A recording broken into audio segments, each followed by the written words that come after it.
Gracias por acompañarnos, gracias por estar con nosotros. Si nos sigues desde cualquier punto del archipiélago canario, gracias por estar ahí, de corazón. David Cuesta, buenas noches. Muy buenas noches. Y Óscar Martín, buenas noches. Buenas noches a todos. Muchas gracias. Hoy muy pendientes de una tertulia que la hemos anunciado como un pelotazo de tertulia. De hecho, si les parece, vamos con el menú. En realidad lo que hemos preparado hoy es un potaje como un día de fiesta. Y a este potaje, ojo, porque no le falta choricito canario. Hace más de un año desvelamos en Mírame Televisión un pelotazo. Dibujamos en una pizarra los detalles de una operación bajo sospecha. Una presunta malversación de 20 millones de euros denunciada por el interventor del Cabildo de Tenerife, en la ciudad deportiva de Geneto, con destacados políticos y accionistas del Club Deportivo Tenerife implicados. Y ahora ha pasado algo. Y según adelanta Mírame Televisión, la Fiscalía ha solicitado la declaración como imputados de 10 miembros de una empresa del Cabildo tinerfeño por la compra de las 2 parcelas al Club Deportivo Tenerife en Geneto por más de 18 millones de euros y por un supuesto sobreprecio del 500%. Y otro asunto que afecta a Julio Pérez, lo adelantaba Mírame Televisión, la Fiscalía ha pedido imputar a 10 miembros del Consejo de Administración del Parque Científico y Tecnológico de Tenerife por la compra de los terrenos de la ciudad deportiva de Geneto que presuntamente fueron adquiridos según el Ministerio Público a sabiendas de que no tenían utilidad y sin garantías para evitar el desequilibrio financiero de la empresa pública con un valor 524 veces por encima de su valor. Vuelve Canarias al Día, la tertulia. Analizamos en profundidad la denuncia presentada por la Fiscalía contra 2 expresidentes del Cabildo de Tenerife, un consejero de Gobierno de Canarias y otras 7 personas por el pelotazo de Geneto. Repasamos todas las claves del Congreso del Partido Popular y el futuro de su nuevo líder en Canarias, Manuel Domínguez. Conectamos la redacción de Canarias Ahora con el periodista Carlos Sosa para conocer la última hora de la entrada en prisión del juez Alba. Y nos acercamos a La Palma para contar cómo afrontan la reconstrucción los afectados por el volcán de Cumbre Vieja.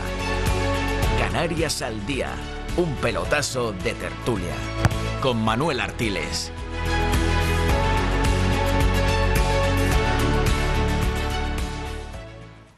Cuando han dicho lo de Manuel Artiles, ya me vi yo con el traje de candidata entrando por el recinto ferial en el escenario y dándole patadas al balón, eso sí, con la pierna derecha, para que la tirada no me salga mal.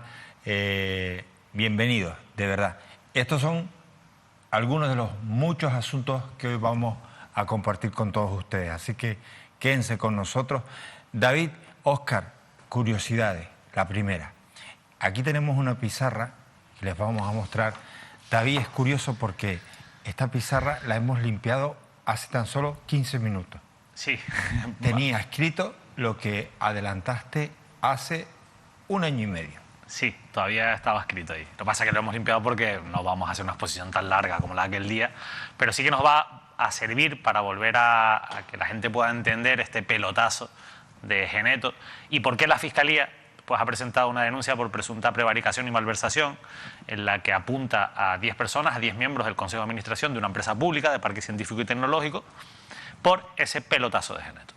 Bien, porque aquello que contaste, David, cuando lo contamos solamente era una información que había salido desde el Cabildo a través de un informe del secretario del interventor, del Cabildo, y luego parece ser que aquello que se contó, la Fiscalía puso el oído y dice, vamos a acechar bien, y de aquellos polvos, este lodazal. Sí, aquello en su momento pues se trasladó a la Fiscalía, al Tribunal de Cuentas y se empezó a investigar, ¿no? Y al final, la realidad es que de lo que contamos en aquel momento, de lo que lógicamente descubrió el interventor, con ayuda también de otras personas del Cabildo de Tenerife, A lo que contamos nosotros en la tele y a lo que ha denunciado la Fiscalía, pues no hay muchas diferencias. ¿Eso qué quiere decir?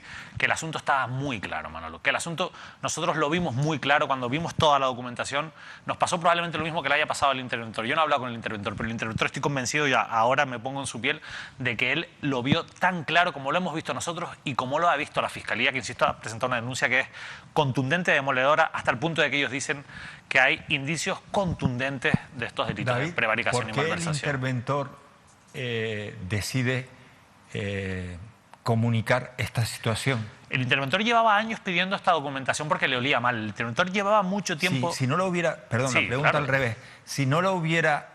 El interventor no hubiera actuado, podía haber tenido también responsabilidades de no informar de este asunto. No las hubiera tenido porque, entre otras cosas, estos hechos estaban al borde de la prescripción, nadie se hubiera enterado, no se hubiera conocido y, por tanto, no hubiera tenido ninguna responsabilidad. Pero sí que la tiene legalmente, es decir, un interventor y cualquier ciudadano, pero sobre todo un funcionario, evidentemente, si está en conocimiento o tiene indicios de que se puede haber cometido algún delito, tiene la obligación de denunciarlo. Él, que en su momento ya advertía de algunas cosas que no le gustaban sobre el trato que el Cabildo le daba al Tenerife, había visto cosas raras en esto y empezó a pedir documentación. Lo que pasa es que el anterior gobierno municipal insular no le daba esa documentación, le bloqueaba esa documentación. Con el cambio de gobierno, obviamente, pues le empezaron a poner en bandeja lo que antes no le daban. Otra cosa porque los anteriores están implicados ahora, ¿no? Claro, evidentemente. Pero cuidado que dentro del Partido Socialista esto ha generado muchos problemas, que después hablaremos también de la parte política. El propio José Antonio Balbuena aquí pues criticó al actual grupo de gobierno por dar este paso, ¿no? Entonces, porque evidentemente salpica a otra parte del Partido Socialista. Ahora hablaremos de las personas que han quedado pues señaladas por la Fiscalía, y la verdad es que esto ha generado un problema grande, pero es que, insisto, es tan claro, es algo tan evidente y tan grave que era imposible no denunciarlo. Ya veremos si es delito o no, eso lo tienen que decir los tribunales. Pero los hechos en sí son tan claros, están tan documentados, están tan demostrados, que esto no es una cuestión que haya que probar, que sea muy complicada, que haya que pedir una pericial, porque los hechos, insisto, ya los vamos a recordar, son, insisto, clarísimos y muy fáciles de entender. Tanto es así que este asunto estoy convencido de que va a ser el gran caso judicial de los próximos años en Canarias. Estoy convencidísimo de eso. Madre mía. Esto pilla, por tanto, los próximos comicios electorales. Sí, sin duda. Sí, por plazos y por tiempo, sí. Esto no se va a resolver antes, ni mucho menos. Pero háganme caso, o sea, al nivel del caso de las Teresitas, una cuantía que es menor, estamos hablando de 20 millones de euros, que no es poca cosa, pero que si se suma a lo del NAP ya nos ponemos en 30 millones de euros aproximadamente, porque al final están muy relacionados.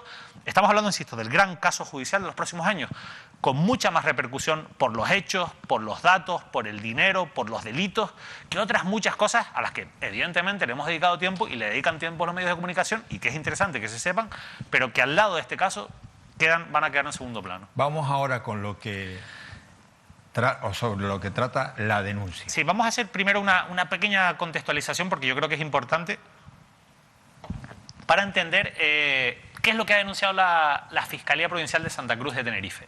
Esta es la historia de un pelotazo, y es una historia que se cuenta muy rápido.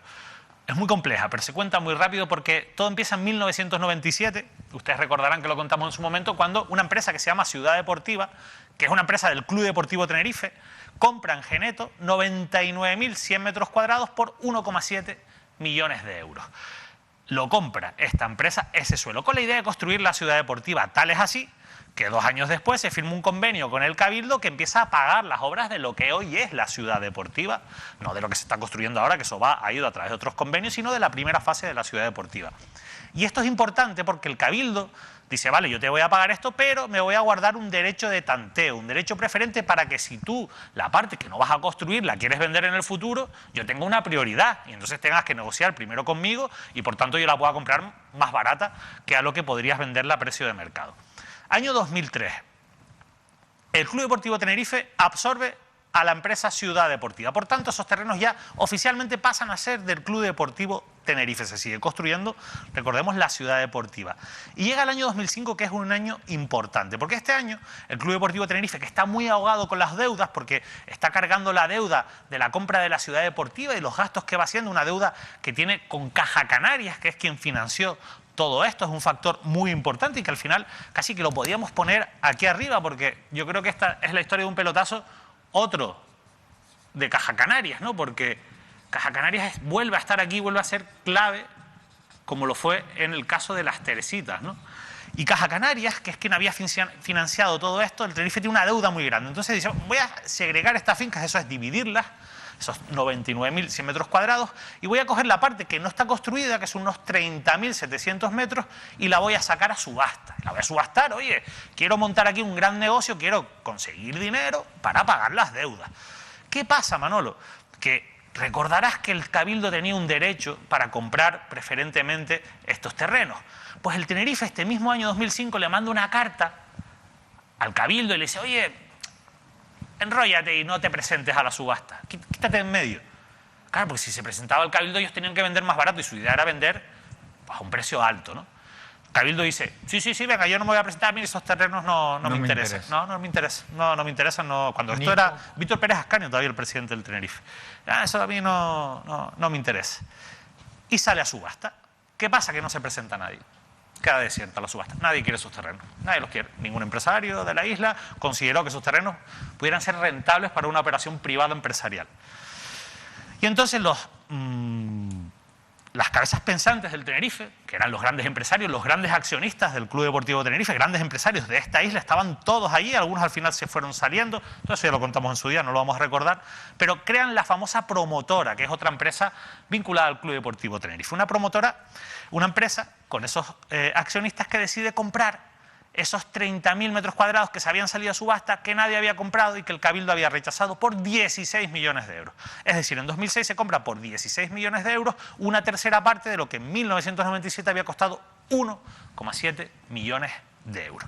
Y los empresarios, tú dices, pero vamos a ver, o sea, ¿qué empresario un año después de que unos terrenos no los quiera comprar nadie, los compra por un precio tan elevado como 16 millones de euros? Un precio que, por cierto, se compró, lo tasó la empresa de cabecera de Caja Canarias para tasar las cosas, que es Tinsa, ¿no? Pues claro, ellos lo compran. ¿Por qué, Manolo? Y esto lo hemos sabido ahora con el paso del tiempo, pero también está en la hemeroteca si lo buscas, porque el Cabildo ya les ha empezado a decir, oye, que tú compras esto, que nosotros después te lo vamos a comprar. Tal es así que un año después, en 2007, una empresa que es mitad del Cabildo, mitad de accionistas privados, entre ellos algunos que estaban en la promotora, dice, yo te compro ya de esos 30.000 metros cuadrados, te voy a comprar 17.500 por 9 millones de euros. Claro, imagínate si ellos ya sabían aquí que iban a tener negocio con esos terrenos que antes no quería nadie, pero que a partir de aquí el Cabildo se vuelve loco por esos terrenos.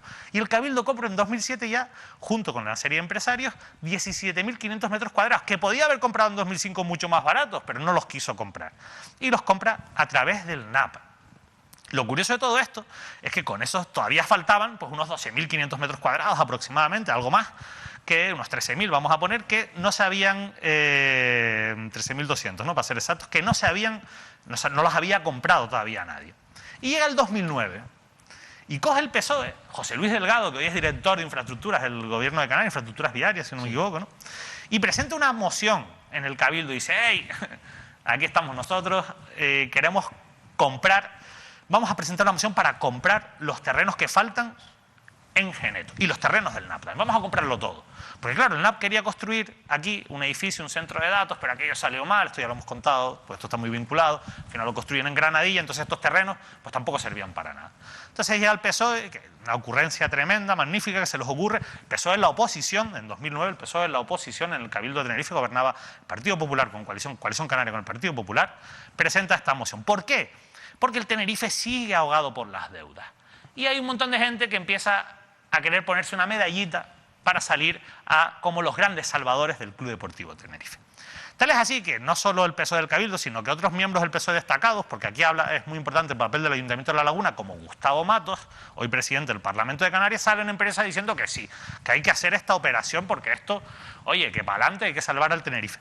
Y claro, esta moción del PSOE pues le llegó a Coalición Canaria, al Partido Popular, como un regalo y ellos dijeron, oye, esto es maravilloso, por supuesto que sí, vamos a aprobar esta moción y vamos a comprar esos terrenos. Pero la idea es comprarlos para construir un parque científico y tecnológico, un edificio como el que ahora está en La Cuesta, en el llamado Hogar Gomero, en la zona de La Cuesta, donde es la sede ahora del INTEC, sí, que es el nombre comercial de Parque Científico y Tecnológico. Se presenta esta moción.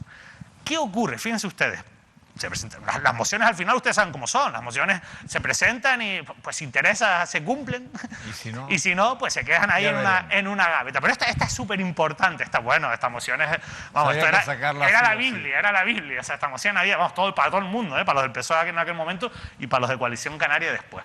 Y llega el año 2011. El año 2011 el Club Deportivo Tenerife, todavía por supuesto no se había comprado, solo se había comprado la parcela del NAP, absorbe ya la promotora desaparece como una empresa y pasas al Club Deportivo Tenerife. Y esto es importante porque al pasar al Club Deportivo Tenerife, el Club Deportivo Tenerife se queda con la deuda que todavía tenía la promotora con Caja Canarias, de estos 16 millones que se pagan con dinero de Caja Canarias, con un préstamo de Caja Canarias. Parte se había recuperado, pero seguía habiendo una deuda. La absorbe el Club Deportivo Tenerife. Entonces el Club Deportivo Tenerife en 2011 está al borde de la desaparición. Prácticamente. O sea, está al borde de un precipicio. Eso es así. O sea, el Club Deportivo Tenerife tiene unas deudas tremendas.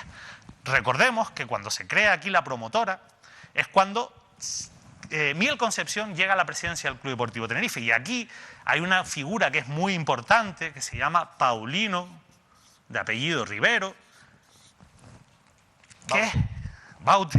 que es quien hace de puente entre los políticos y los empresarios y quien da cierto aval y cierta garantía, porque está detrás de esta operación de, oye, tiren para adelante ustedes, que esto va a salir para adelante. Y al final salió para adelante, como así así. Paulino Rivero no tiene ningún tipo de responsabilidad en esto, porque su papel fue de intermediario y demás, pero fue clave para todo lo que ocurrió.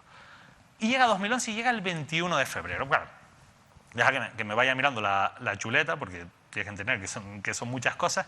El 21 de febrero pasa un hecho que es importantísimo, porque el Cabildo dice que aquel parque científico y tecnológico con el que se había justificado la moción del PSOE para construirlo en la parcela que quedaba en Geneto, ya no, lo van a hacer en Cuevas Blancas. Y llevan el parque a Cuevas Blancas. Y entonces, esto es importante porque tú dices, bueno, pero entonces ¿qué? Ya pues acabó, ¿no? Pues ya no, pues oye, pues no va a hacer la moción, pues nada, porque ya no puedes construir en Cuevas, ya no puedes construir parque científico y tecnológico, ¿para qué quieres esos terrenos? Pero ¿qué pasa? Que llega el 19 de mayo y se reúne el Consejo de Parque Científico y Tecnológico. Y Carlos Alonso, en ese consejo, todo esto que yo estoy contando lo dice el fiscal de la denuncia, o sea, todo esto tal, no con las mismas palabras, pero lo dice. Y a Carlos Alonso de este consejo dice, no se preocupen porque evidentemente no vamos a construir el Parque Científico y Tecnológico, pero tenemos una opción, una alternativa. Vamos a permutar esos terrenos, vamos a cambiárselos a la Universidad de La Laguna. ¿Para qué? Para que con la zona del antiguo del Hogar Gomero, de lo que ahora está en la cuesta, sí, se lo cambiamos a la universidad, lo permutamos y así, bueno, pues le damos utilidad a esos terrenos. La Universidad de La Laguna los quiere y demás. Pero la universidad, y llega esta sesión y se aprueba comprar. Con una serie de condiciones, porque se dice, oye, pero vamos a pedir una tasación, pero vamos a hacer una serie de requisitos, ¿no? Pero oye, se aprueba a comprar ya. El mismo 19 de mayo, Tinsa, y el perito de Tinsa, el mismo que tasó las Teresitas, infló el precio de las Teresitas, hace una tasación y valora esos terrenos en 19 millones de euros. Vamos a ponerlo aquí, pero vamos a guardarlo un poco eso para después, porque esto es importante. Pero no es tan importante, fíjate. O sea, es muy importante esa tasación porque los hitos coinciden, pero fíjate, ya entenderás por qué realmente no es tan importante. Llega el 25 de julio. Pero aquí, entre estas dos cosas, había pasado algo muy importante, muy, muy importante. Y es que hubo unas elecciones. Es el año 2011. Y aquí cambia el gobierno municipal, el gobierno insular. El PP se va a la oposición y el PSOE entra en el gobierno insular. Pero el 25 de julio todavía, sabes que los consejos de administración, eso tardan un poquito más en renovarse, todavía no se había terminado de renovar el consejo de administración y se vuelve a llevar lo que ya se había acordado, que era comprar esos terrenos al consejo de administración. Y ese día, este día que es fundamental, Carlos Alonso llega allí y dice, señores, vamos a comprar estos terrenos. La gente podrá decir, bueno, pero ya lo habían aprobado, da igual, lo vuelven a llevar. Si vamos a comprar estos terrenos, pero es que además vamos a firmar hoy mismo una opción de compra con estos terrenos para que no nos los quiten, porque claro, a ver si nos los va a quitar o sea, no los había querido nadie, pero ellos están preocupados por si se los quitaban. Entonces firman una opción de compra y adelantan 3 millones de euros al Club Deportivo Tenerife. Le dan 3 millones ya. para que nadie les quite esa opción de compra.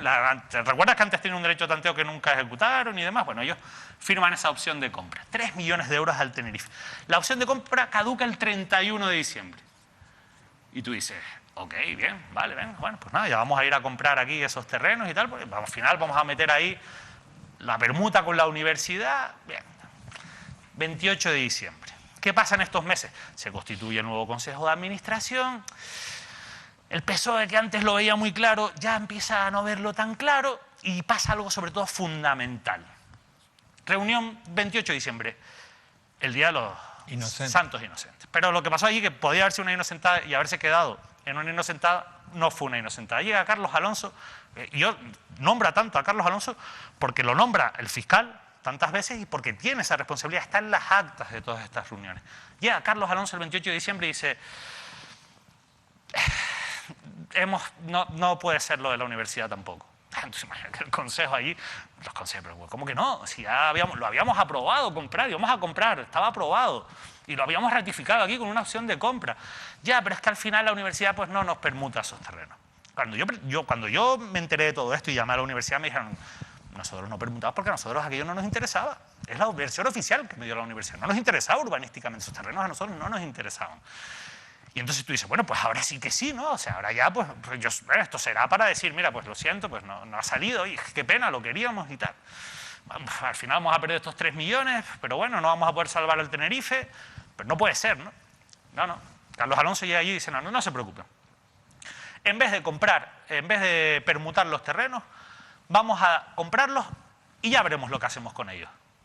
No, eso no puede ser. ¿Cómo que ya veremos lo que hacemos con ellos? Sí, los vamos a dejar, esto es literal, para futuras acciones de desarrollo de la empresa Parque Científico y Tecnológico. Entonces, allí en ese consejo hay un letrado, un abogado, un jurista, alguien que ha estudiado Derecho y que es letrado.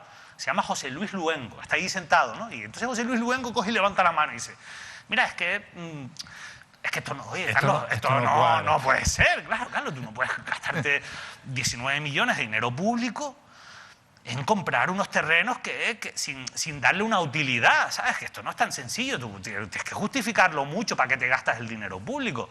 Y Carlos Alonso en ese De todas maneras, cuando imagino Luengo estaría levantando la manita, estaría diciendo, compadre, ten cuidado, pero él, como era el Día de los Inocentes... Pues a lo mejor dice, oye, pues a lo mejor esto es una broma, ¿no?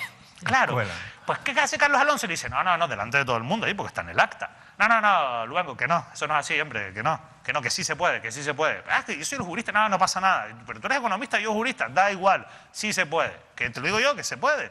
Vale. Y se caía Luengo, ¿no? Bien, esta sesión es importante y siguen para adelante. Es importante porque aquí es donde estaba Julio Pérez y José Luis Delgado. Bueno, están todos los que después se les ha pedido que... ¿Qué hacía allí Julio Pérez? Claro, ¿qué hacía allí Julio Pérez? Porque Julio Pérez era el primer... Julio Pérez es el actual consejero de Justicia. de Justicia y Administraciones Públicas. Del gobierno de Canarias. Era primer teniente alcalde de Santa Cruz de Tenerife. ¿Y qué hace él? ¿Por qué estaba allí? Porque en su momento, recuerdas que el Parque Científico y Tecnológico se decidió colocar en Cuevas Blancas, que pertenece al municipio de Santa Cruz. Tenía que haber un representante del ayuntamiento. Entonces Julio Pérez, en aquella sesión, dice, oye, pero esto no se iba a comprar ya, y pone dudas sobre la fórmula, sobre la permuta, todo esto está en el acta, ¿no? Julio Pérez, que además es jurista. Sí, que además es jurista. Claro. Fue secretario de Estado de Justicia. Pero, antes de que se vote, por cierto, aquí Carlos Alonso les dice, oye, que es que se va a caducar, es que no vamos a poder cumplir con la opción de compra porque es que faltan todavía un montón de trámites y no vamos a poder salir adelante. No da tiempo, ¿no? Porque todavía, fíjate cómo estaba en el 28 de diciembre cambiando el objeto del contrato. Bueno, pues Julio Pérez se levanta y se va de la sesión. Supuestamente por temas profesionales, él se ausenta y no vota directamente, pero delega su voto en José Luis Delgado, que también estaba allá, recuerdan, el que presentó la moción en 2009. Y votan a favor, él delegando el voto y José Luis Delgado y todos los miembros votan a favor. De nuevo vuelven a aprobar la compra, la que ya habían aprobado. Esa compra ya se ha aprobado 3 veces.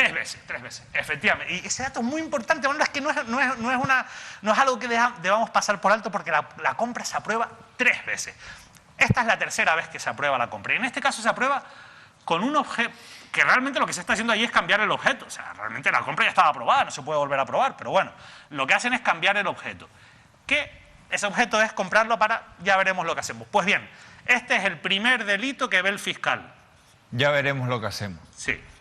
Y el fiscal dice, en esta reunión, esto que se votó aquí, entre otras cosas, porque todo lo anterior ya está prescrito, esto que se votó aquí es presuntamente un delito de prevaricación, porque tú no puedes comprometer dinero público por algo en lo que no sabes en qué el trabajo. Que ya se le dijo el señor Luengo cuando levantó la mano. Que ya lo dijo el señor. Luego pregúntame qué pasó con el señor Luengo cuando pasó todo esto. Entonces llega el 2 de enero. Para comprar hacen falta dos requisitos que son básicos con dinero público. Uno es que tenga utilidad, lo que vas a comprar, y otro es que tengas garantías económicas, que tengas dinero para pagarlo. Tú eres una administración pública, tú no puedes decir, voy a comprar, pues yo qué sé, cualquiera, algo que valga mucho dinero y que no puedas comprar. Pues no, tienes que tener una garantía.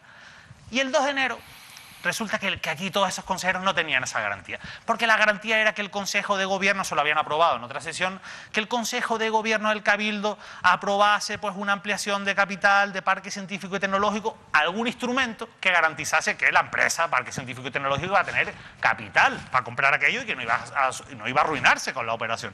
Pues el 2 de enero Ricardo Melchor, que hasta ahora estaba bastante en un segundo plano, coge y manda una carta a todos los consejeros, le dice, no se preocupen.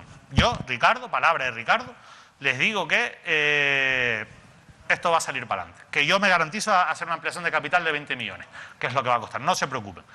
Y entonces llega el 16 de enero y se vuelve a reunir el Consejo, otra vez, porque las cosas no estaban claras. Y llega ahí y entonces ya la gente dice, bueno, pero hoy, ¿por qué estamos aquí otra vez?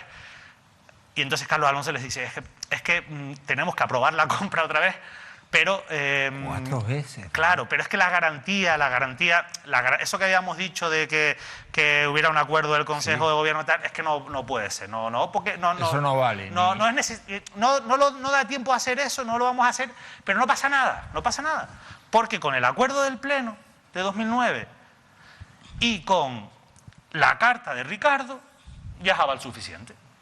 Esto vale, ya está, no se preocupen, está garantizado, no pasa nada.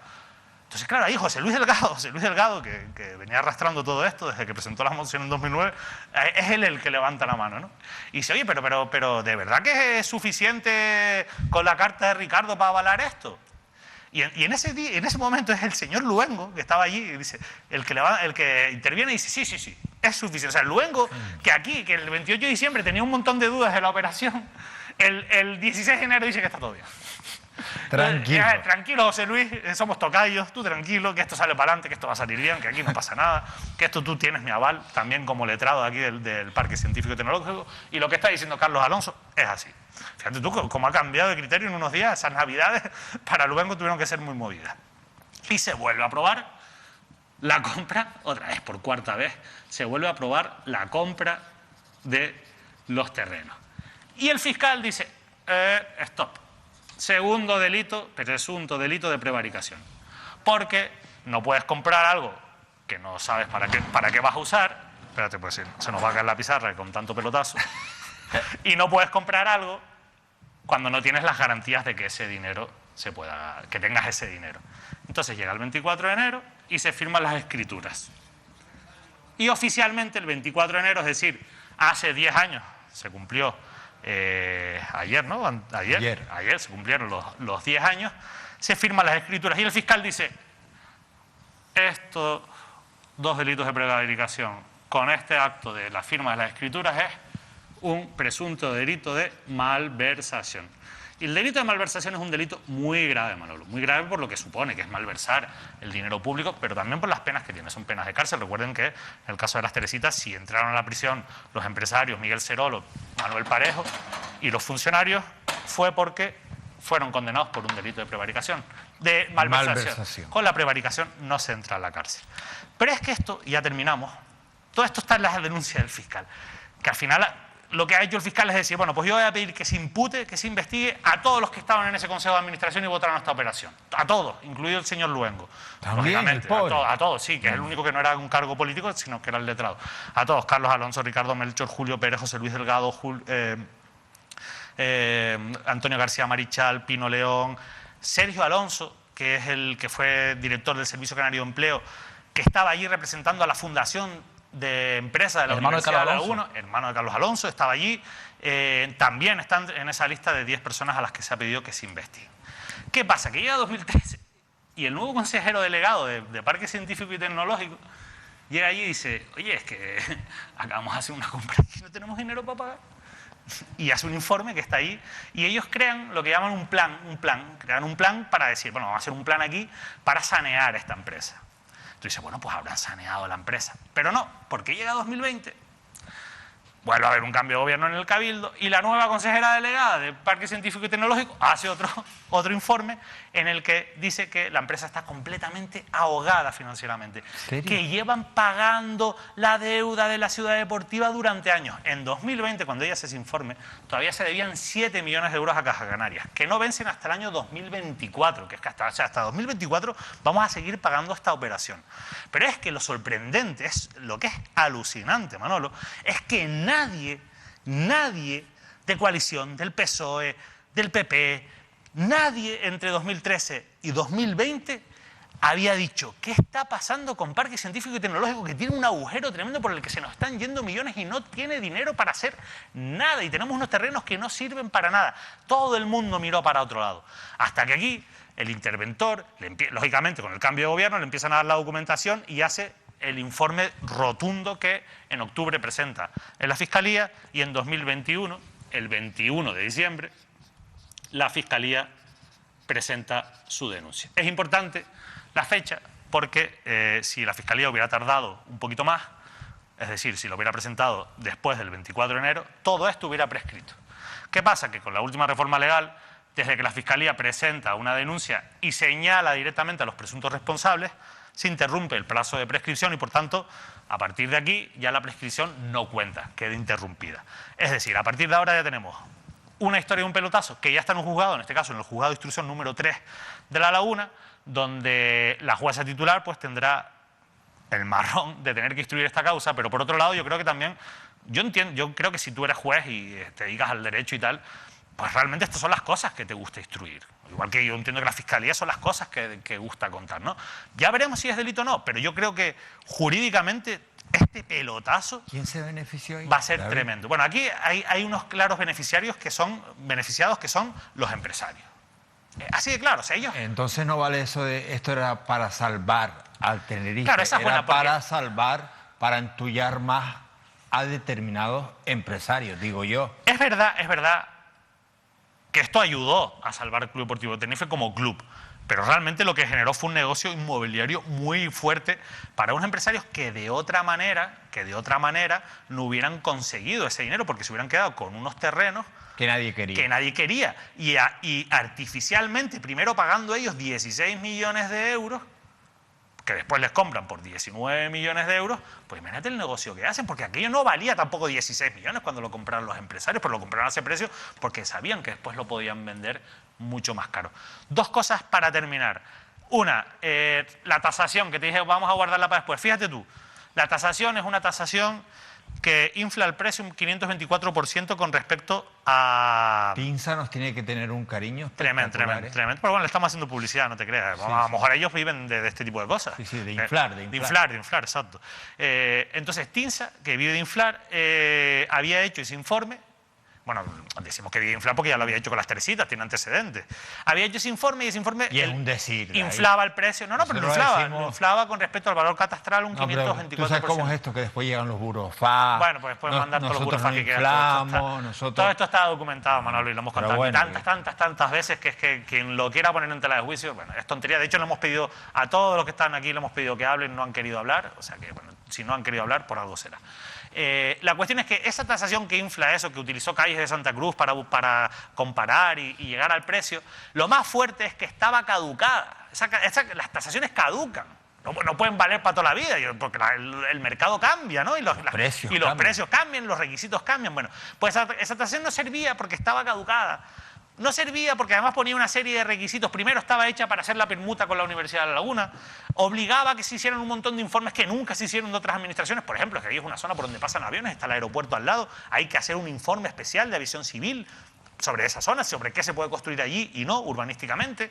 O sea, faltaban un montón de cosas. Esa tasación no servía para nada. Pero tú sabes lo que viene a decir el fiscal. El fiscal viene a decir que todo esto para la Fiscalía es presuntamente delictivo, con independencia del precio que se pagara. Es decir, aunque se hubiera pagado el precio de verdad, el precio real, da igual. Podría ser malversación porque tú estás comprando algo que no sirve para nada porque es un hecho probado. A sabiendas, y porque estás comprando algo a sabiendas de que no tienes la garantía ni el dinero. Aunque esos terrenos costaran 19 millones, da igual. ¿Qué pasa? Que lo de la tasación evidentemente es un elemento que aún viene a ratificar mucho más la gravedad de todo esto, porque al final no solo se compró mal, no solo se compró presuntamente delictivo, sino que se compró por un precio mucho más elevado de lo que valen esos terrenos. Y la última cosa, pregúntame qué pasó con Luengo. Sí, ¿qué pasó con Luengo? Pobre hombre. Después de que se cerrara la compra, en el Consejo del 16 de enero... Eso no se puede hacer. Después dijo... Y después dijo que sí. Dijo que sí. Pero se conoce que no fue suficiente porque en el siguiente Consejo de Administración destituyeron a Luengo como responsable y como letrado del Parque Científico y Tecnológico. ¿Y Luengo ahora también tiene que ir a declarar? Sí, Luengo también va a tener que ir a declarar. Pues bueno, esta es la historia de un pelotazo, Manolo. Otro pelotazo más y eso sí, ahora ya con la Fiscalía con este asunto muy controlado. Vamos a ver lo que ocurre, pero pinta mal. Siéntate por ahí, un segundo. Óscar, ¿quieres preguntarle algo? No, hombre, estaba perfectamente explicado, ¿no? Yo creo que David lo ha explicado desde el primer minuto, además... Por cierto, ustedes en casa, háganme caso, expláyense, que han visto ya la mamadera para unos pocos, diciendo que eran para salvar al Tenerife, desde el PSOE, que, oye, compremos estos terrenos, la moción, para salvar al Tenerife. Hagamos esto, no hagamos esto de esta manera, sino de esta otra. Y al final ya ven en qué termina. Bueno, pues su opinión a través de Twitter o de WhatsApp la vamos a ir poniendo en pantalla cuando ustedes quieran, cuando les venga en gana. No, decía Oscar, que ya David lo venía explicando desde el primer minuto, ¿no? Efectivamente, lo que significaba este recorrido, este caso que pinta efectivamente, bueno, pinta no, ya se trata de un caso gordo donde la Fiscalía ya ha presentado la denuncia en un juzgado tinerfeño y que sin lugar a dudas tendrá un recorrido importante de una magnitud grave. Habría que ver el resultado, pero ya de por sí, además David lo ha explicado perfectamente, ¿no? Cómo en todo ese recorrido cómo se piensa, cómo se hace, ¿no? Cómo se establecen mecanismos para llegar al fin de una operación que, insisto, empieza a reventar. Y además teniendo en cuenta que hay destacados políticos, hay empresarios, algunos con notoriedad, otros no, pero sin lugar a dudas hay dos fuerzas políticas que gobernaron en distintos tiempos, en distintas etapas, en el Cabildo Insular de Tenerife. En aquella época, recuerden, el vicepresidente era el propio Aurelio Abreu, un destacado del PSOE tinerfeño, era el vicepresidente de Carlos Alonso. Recuerda además que Luis Delgado, el que es actualmente miembro del equipo de Ángel Víctor Torres, un hombre del PSOE de Adeje, director general de Infraestructuras Viarias, fue un hombre también del equipo de Balbuena, de Aurelio Abreu, en aquel gobierno insular, en aquel pacto con Coalición Canaria, donde además en determinados momentos era incómodo para el propio sector que lideraba el propio Aurelio Abreu. En aquel momento habían dos grupos divididos en el PSOE del Cabildo y aparece la figura de un hombre, un destacado del PSOE tinerfeño, el que fue gobernador civil, si no me equivoco, Julio Pérez, fue secretario de Estado número 2 con Juan Fernando López Aguilar cuando era ministro de Justicia, que se retiró, prestigioso, destacado, en este caso abogado tinerfeño de Santa Cruz de Tenerife, fue primer teniente alcalde en un pacto con Coalición Canaria con Bermúdez en Santa Cruz de Tenerife, representa un sector determinado del PSOE en la capital tinerfeña, en la agrupación socialista, representa un sector, por cierto, contrario al de la secretaria general del PSOE en Santa Cruz de Tenerife, Patricia Hernández. Y, en este caso, es el responsable de Presidencia y Justicia de la Comunidad Autónoma. Por cierto, mañana hay huelga de letrados de la Administración de Justicia en Canarias. Me llama poderosamente la atención en unas declaraciones como Julio Pérez también carga la responsabilidad en José Luis Delgado, del PSOE, miembro del Partido Socialista en Canarias, que si no me equivoco el señor Delgado también, por lo menos hasta hace bien poco, formaba parte de la dirección regional del Partido Socialista. De todas estas personas a las que hemos mencionado, por ejemplo, Julio Pérez sí ha hecho declaraciones. Sí. Y ha dicho que él no tiene nada que ver. Que él, si no me equivoco, David, la responsabilidad se le otorgó en el voto, en este caso, al propio José Luis Delgado. Cargó con su compañero de partido. No, realmente eso no lo dice. Eso es lo que ha publicado el periódico El Día, que dice José Luis Delgado. ¿En el acta? Que dice, en el acta no hace declaración. En el acta lo que recoge es que ¿Qué recoge el acta? Que lo que recoge el acta es que él puso pegas a esa, tenía dudas sobre esa operación y que delegaba el voto. Y él lo que dijo en la COPE, que es las únicas declaraciones que ha hecho en la COPE, él lo que explicaba en la COPE es que él realmente no él no sabía, sabía lo que está... Bueno, a ver, yo no estoy defendiendo a Julio Pérez porque a mí me parece que Julio Pérez, con los conocimientos que tiene, en esa reunión tiene que haber votado en contra, eso que vaya por delante. Julio Pérez tenía que haber votado en contra y tenía que haber arrastrado a José Luis Holgado a votar en contra, y no lo hizo. Pero sí que es verdad que en esa reunión él lo que se amparaba es que yo tenía dudas, expresé mis dudas y lo que hice fue delegar mi voto. Pero lo que no dice Julio Pérez es que con delegar el voto su responsabilidad se exima, porque eso un jurista no lo puede decir a estas alturas de la película, porque todos sabemos que eso no es así. Si tú delegas tu voto, estás votando, es como si estuvieras votando tú. Pero sí que lo que ha dicho... otra persona. Claro, lo hace otra persona, tú lo delegas. De hecho, esa es la figura de la delegación. Si no, pues lo que tiene que haber hecho es no votar. Pero lo que sí dice en la entrevista con Mayer en la cadena COPE, es que él considera que esa operación al final no tenía que haber salido adelante y que si él hubiera tenido toda la información, pues hubiera actuado de otra manera. Eso es un poco su defensa. Lógicamente, ¿qué va a decir? Se lo tendrá que explicar al juzgado. Yo sí creo... A mí aquí me faltan empresarios. O sea, aquí entre los investigados me faltan empresarios. Yo creo que es cuestión de tiempo de que acaben entrando. Sin ellos no se puede entender esta operación. Y me sobra gente que yo creo que estaba allí. Eran piezas que no estaban allí simplemente porque eran necesarias para probar esto. Y todo sí, eso, exacto. por ejemplo. Que, por cierto, y luego las dos figuras, para que no los conozcan, está Ricardo Melchor, que fue presidente del Cabildo de Tenerife, que ya saben ustedes, dejó como sustituto a Carlos Alonso, hasta hace bien poco presidente también de la institución, y que al final, porque es notorio en la política tinerfeña, acabaron absolutamente enfrentados los dos, el propio Ricardo Melchor y Carlos Alonso. De hecho, se visualizó incluso en declaraciones públicas a los medios de comunicación. Habría que ver ahora si esto irrumpe el camino a la posibilidad de que Carlos Alonso vuelva a convertirse en candidato o Carlos, no. Ahora te pregunto sobre eso, Óscar.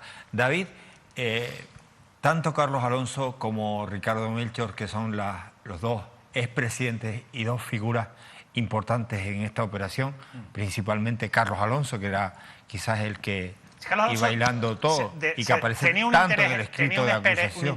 Claro, pero es que Carlos Alonso viene de ir a los consejos de administración del NAP, ¿te acuerdas que lo contamos? Cuando no era ni consejero. O sea, Carlos Alonso tiene un interés en que todo esto salga bien, que él tendrá que explicar, lo explicará en el juzgado porque él públicamente no quiere hablar de esto. No, eso te iba a preguntar, no en su momento ya le pedimos esto, yo no voy a estar llamando a Carlos Alonso todos los días, llamamos a su jefe de prensa y le dijimos, mira, nosotros estamos tratando este tema, nos gustaría que Carlos Alonso hablase tanto ¿Quién del le NAP lleva a prensa? como lo de Geneto, un compañero que ¿Sí? lleva a prensa, claro. Y no ha hecho declaración. No, a mí nadie me ha llamado para hacer declaraciones, vamos, que en cualquier caso, abiertos que estamos a que... Sí, claro, por supuesto. Estamos muy interesados, vamos, sería maravilloso. En entrevistarlo. Pero no las ha hecho. Entonces, él tendrá que explicar por qué tiene ese interés, por qué tenía tanto interés en empujar esta operación adelante, cuando había un montón de señales que le decían que lo más coherente y sensato era parar. Dejen eso. Sí.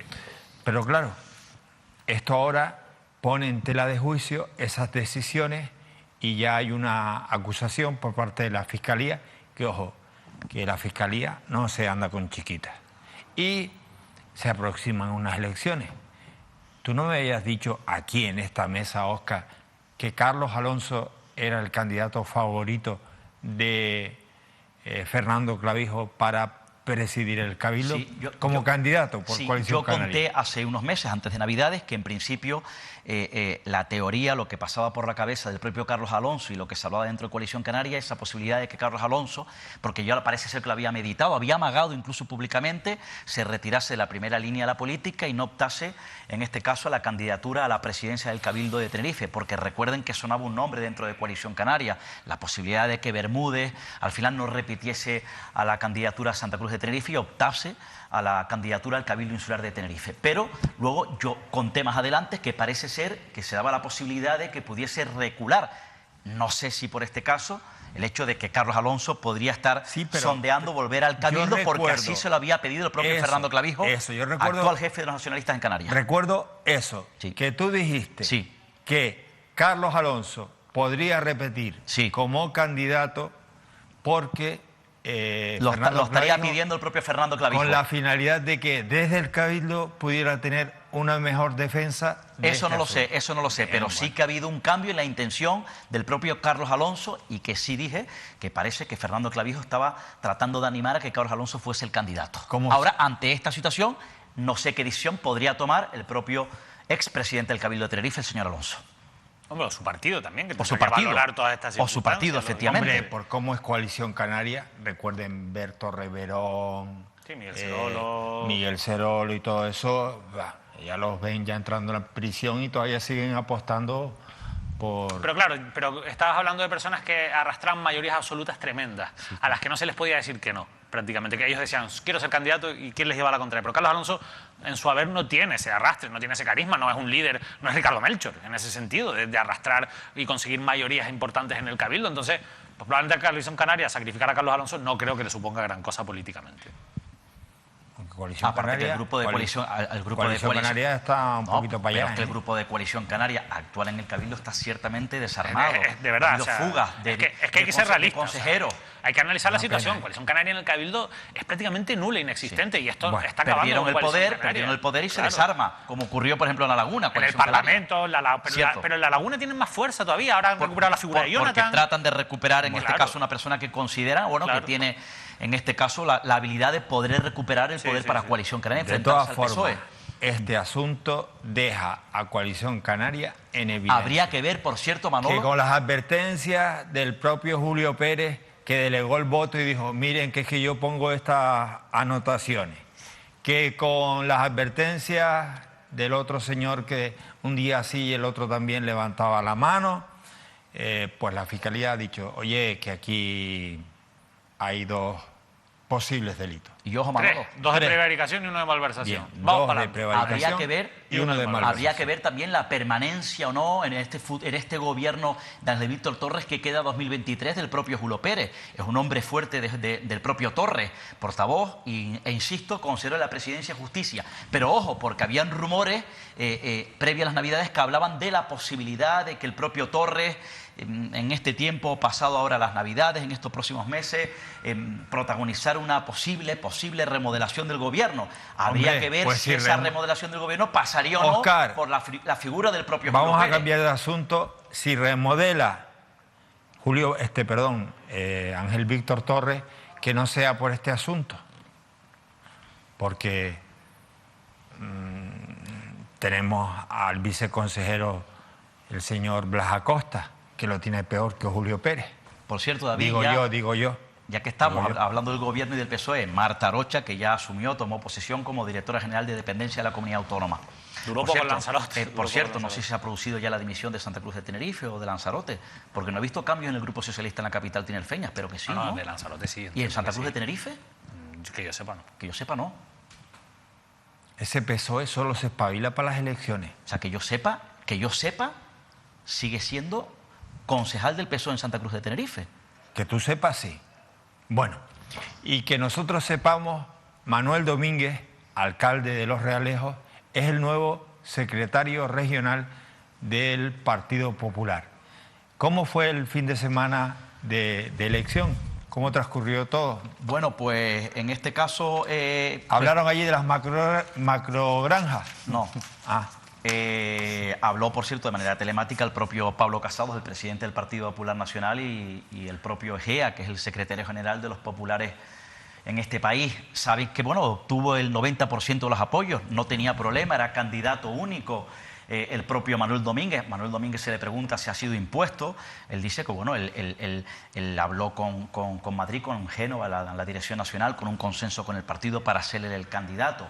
Eso lo dice el propio Domínguez. Evidentemente, todos sabemos, los que nos dedicamos a esto, que ha sido el hombre que ha señalado, que ha impuesto la dirección nacional del Partido Popular, Pablo Casado, y el propio Egea, único candidato, ya saben, donde incluso había cierto sector del Partido Popular en Gran Canaria, ese núcleo duro de Soria, que lanzó algunas cartas, dirigió algunas cartas a la dirección del partido y habló de esa posibilidad de que el Partido Popular tenía que tener un cambio, que no fuera María Estrella Navarro, que el peso tendría que ser Gran Canaria. Ya saben que rápidamente actuó Madrid y colocó a un hombre como Poli Suárez de número 2 para compensar ese posible desequilibrio. En cualquier caso, Manuel Domínguez se proclamó sin ningún tipo de problemas, con apoyo de todo el partido, nuevo hombre fuerte del Partido Popular en Canarias. Ahora bien, ya saben, insisto, como secretario general el propio Poli Suárez.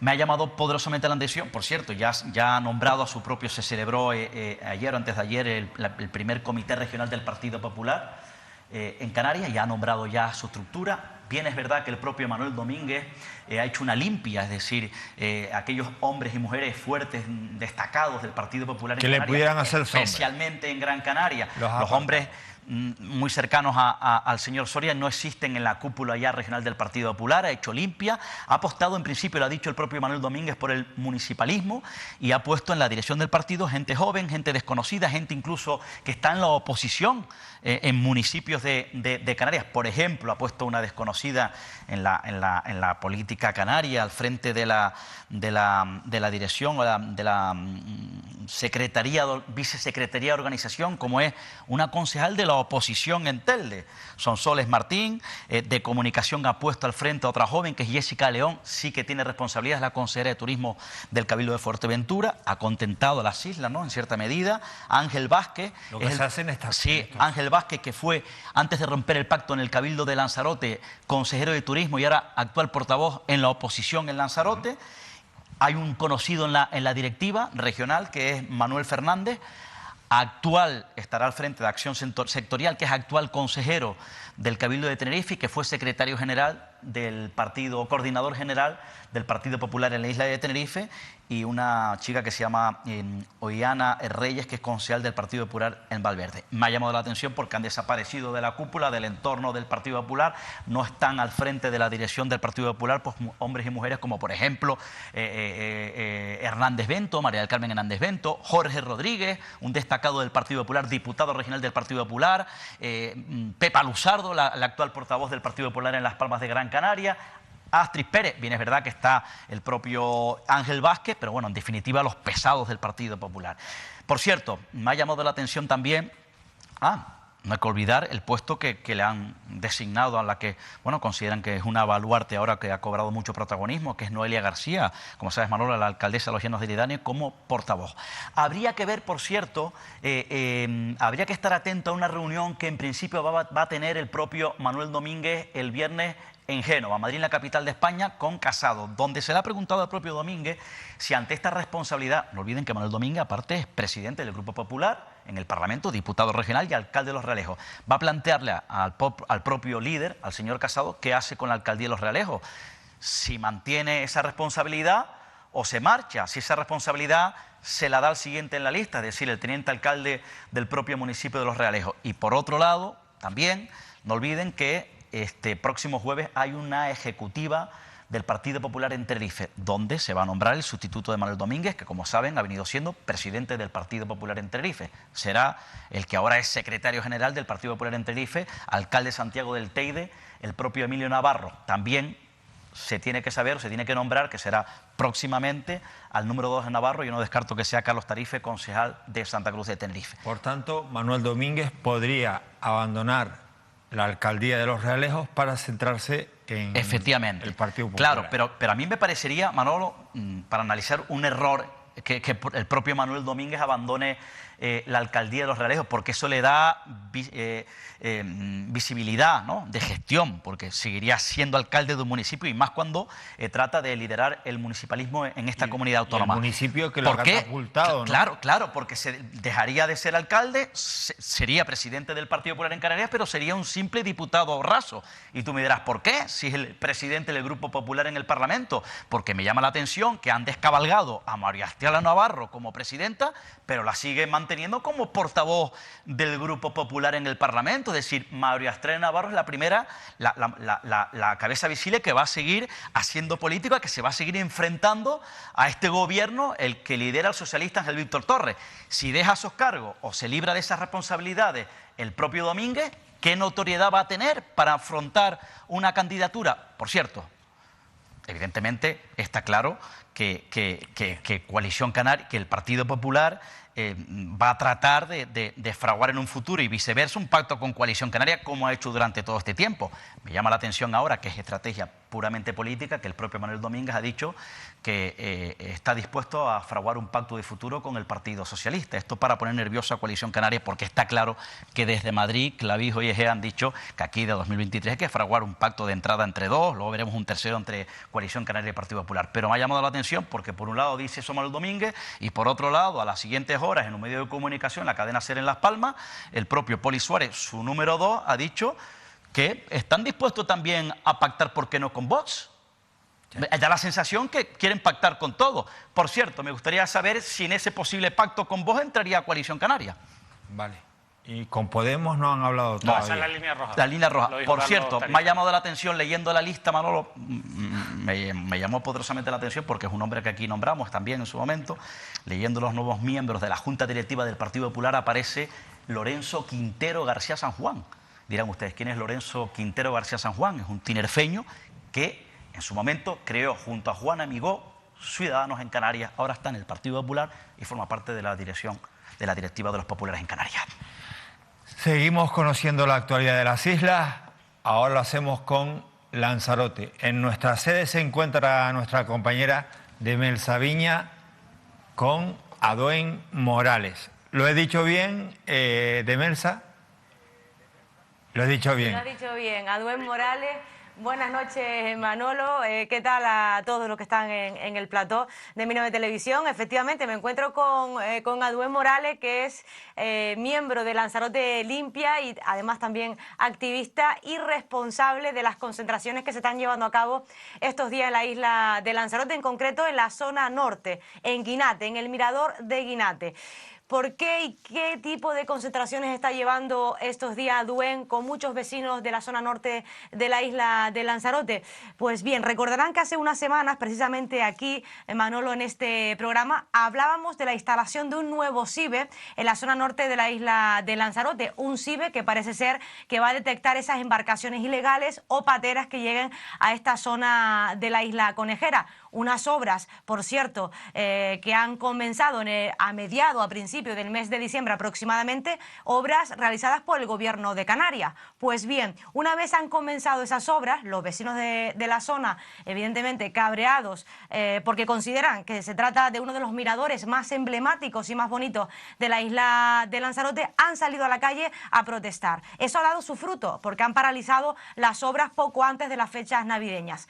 ¿Cuál es la situación de ahora? ¿Qué es lo que está pasando? Que los vecinos han observado en estos días nuevo material de obra y parece ser, o todo apunta, que es para reanudar las obras de nuevo para la instalación de ese CIBE. Aduen Morales, buenas noches. Buenas noches. Como responsable de esas concentraciones, la última tuvo lugar este fin de semana precisamente. Cuéntanos un poco cómo los vecinos de esta zona del norte de la isla han observado o han detectado ese nuevo material en el mirador de Guinate, material de obra para, se supone, que para reanudar de nuevo dichas obras, ¿no? Sí, así es.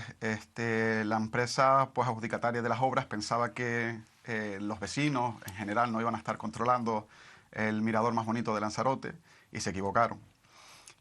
Pues aproximadamente hace semana y media, 2, veíamos material nuevo, así es, y después al día siguiente pues había un operario trabajando.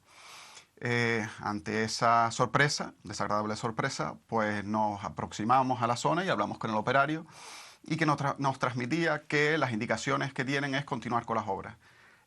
Ante ese mensaje, pues se habló de forma educada, de forma correcta y se les explicó la situación porque la empresa adjudicataria es una empresa de Fuerteventura y no eran conscientes o conocedores de lo que estaba aconteciendo en la isla de Lanzarote y en particular en el mirador de Guinate. Después de hablar con él de esa forma, decidió marcharse porque, parafraseando al operario, que no tiene culpa de nada, que no quería ningún problema y que a él no le habían avisado de lo que Pero estaba allí, perdona, Aduen, entiendo, para empezar ya con las obras otra vez, para reanudar las obras. Sí, él estaba ya trabajando de por sí. Las obras estaban reanudadas, llegó el material nuevo y el operario ya estaba trabajando. Varios vecinos que estaban controlando, más compañeros y compañeras del grupo, avisaron y subimos sobre la marcha y hicimos un reportaje fotográfico para avisar a los medios de comunicación de lo que estaba ocurriendo y también para intentar dar con los políticos responsables para que nos expliquen el porqué de la continuación de las obras cuando antes de acabar el año 2021 nos habían dicho que eso se iba a paralizar y que se estaba llegando a un acuerdo con el Ministerio. Y ya sabes a día de hoy por qué han reanudado esas obras.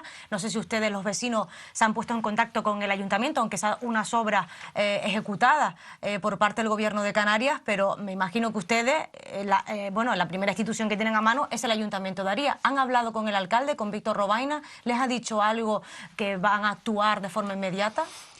Pues sí. Ante la situación, pues hablamos de inmediato con el alcalde del municipio de Aría, don Víctor Robaina, y nos explicaba que él, en el momento de que se depositó el material, desconocía qué es lo que estaba ocurriendo. Sí nos echó un cabo, hay que darle las gracias, porque valló la zona para que no pudiera acceder la empresa adjudicataria de las obras. Eso fue el día que llegó el material. Al día siguiente, que es cuando estaba el operario trabajando, que fue cuando nos personamos, hablamos con el ayuntamiento, en teoría se había llegado a un acuerdo de paralización, pero que no entendía lo que estaba ocurriendo. Y se achacaba una falta de comunicación con la empresa adjudicataria, ministerio, etcétera.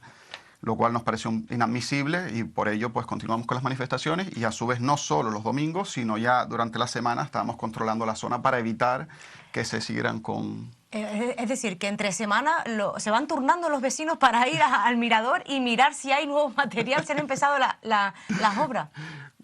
Es una combinación de todo.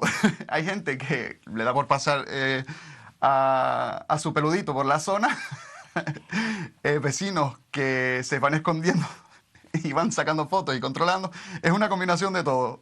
Vamos, pero sí. que podemos decir que están ahí observando todo el tiempo para que no reanuden las obras. Porque claro, los vecinos de Aduén me imagino que estarán cabreados con esta situación e indignados. Porque claro, se les dijo una cosa al principio, que se iban a paralizar por fin, pero se han encontrado otra vez con lo mismo, con nuevo material de obra, que van a reanudar esas obras. Ahora, tú y el resto de compañeros, ¿cómo se siente? ¿Cómo están? Bueno, pues imagínense, en este caso, los vecinos, que tienen el lujo, el placer de tener a pie de la puerta de sus casas el balcón natural más bonito de Lanzarote, por no decir de Canarias. Y que de repente te encuentras con la amarga noticia de que se va a instalar un CIBE a la carrera sin considerar pues nuestro bien natural. Y nos manifestamos y una vez que nos llegan a prometer que bueno, esas promesas tan vacías de los políticos, que esa obra se había paralizado, nos encontramos en esa situación y lo que conlleva es que nos enfademos bastante. Y estoy siendo moderado, la verdad que en otras circunstancias, en otro momento, la verdad que he estado bastante mosqueado, vamos a decirlo de esa manera, pero súper agradecido. Porque, Aduén, perdona, ¿qué se supone para ustedes, para los vecinos de esta zona de la isla de Lanzarote, como es el municipio de Aría, qué supondría para ustedes, para esos vecinos, la instalación de este CIBE en el mirador de Guinate?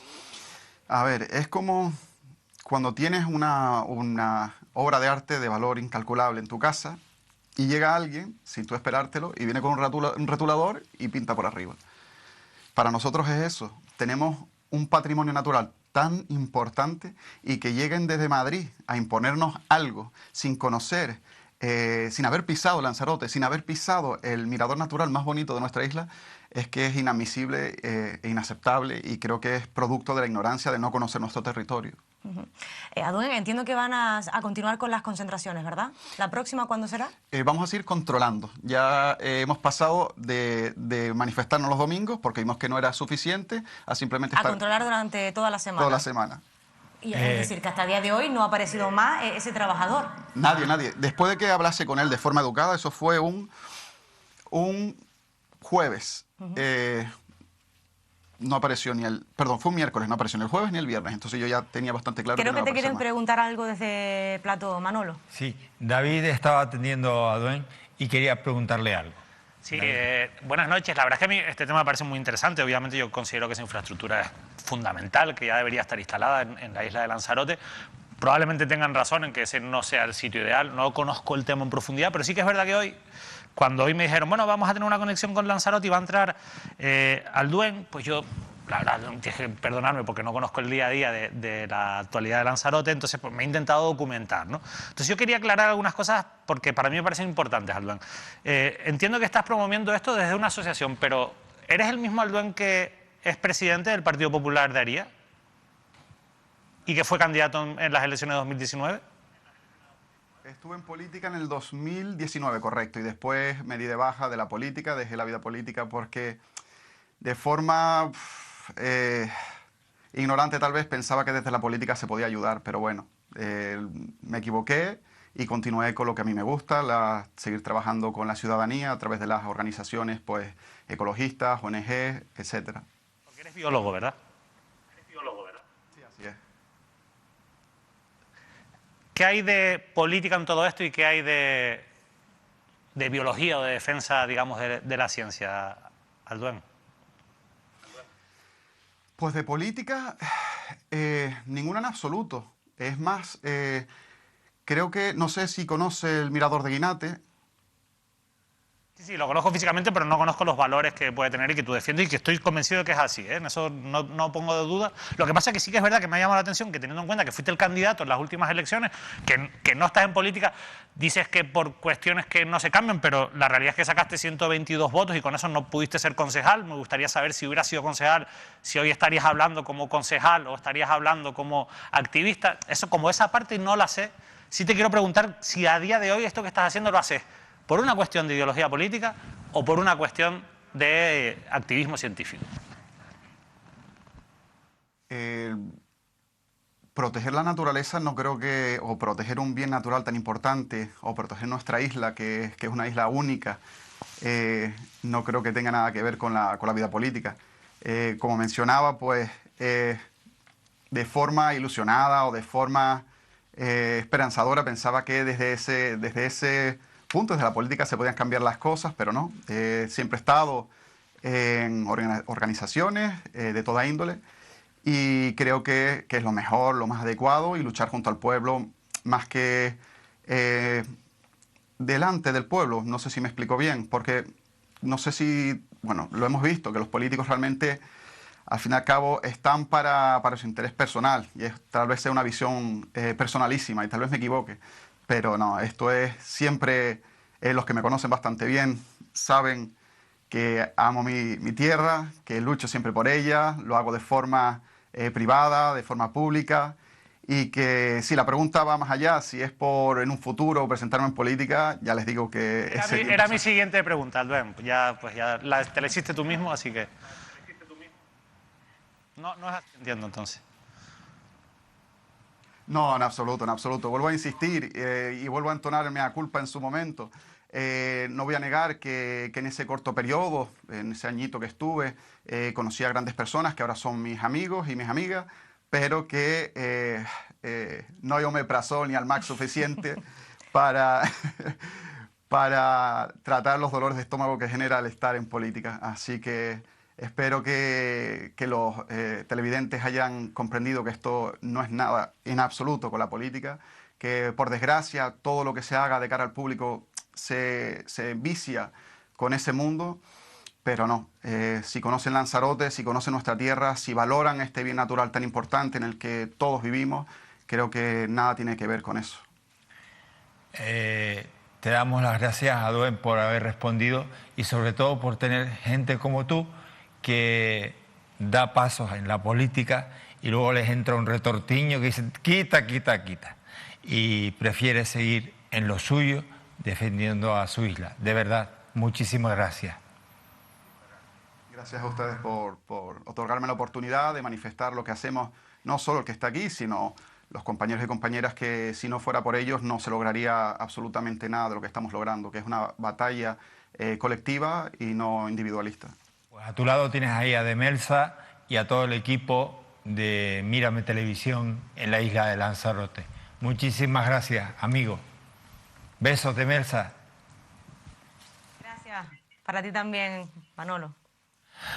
Bueno, buena pregunta. No, Eric, y él respondió que también que es importante, evidentemente. De forma muy honesta, ¿no? Muy honesta y educada. Pero claro, él mismo se hizo la pregunta. Dice, claro, pueden pensar que yo estoy haciendo todo política, esto estoy haciendo política. Claro, y dice, después no. la otra parte, que no lo sabemos, y oye, pues nos lo creemos, ¿por qué vamos a ponerlo en duda? Pero sí que es verdad que se presentó, fue candidato y no salió elegido concejal, o sea, sacó 122 votos. Es que el PP, se pegó un batacazo ahí en Aría tremendo, o sea, por delante de ellos quedó Levantar a Alía, un partido que se llama Lava, el Partido Municipal de Aría, después el PSOE y Coalición, que fue quien ganó las elecciones. La pregunta es que no lo podemos saber, pero si él hubiera ganado, hubiera conseguido un acta de concejal, ¿hubiera dejado la política también? Bueno, nos vamos con un corte breve para la publicidad y seguimos en Canarias al Día.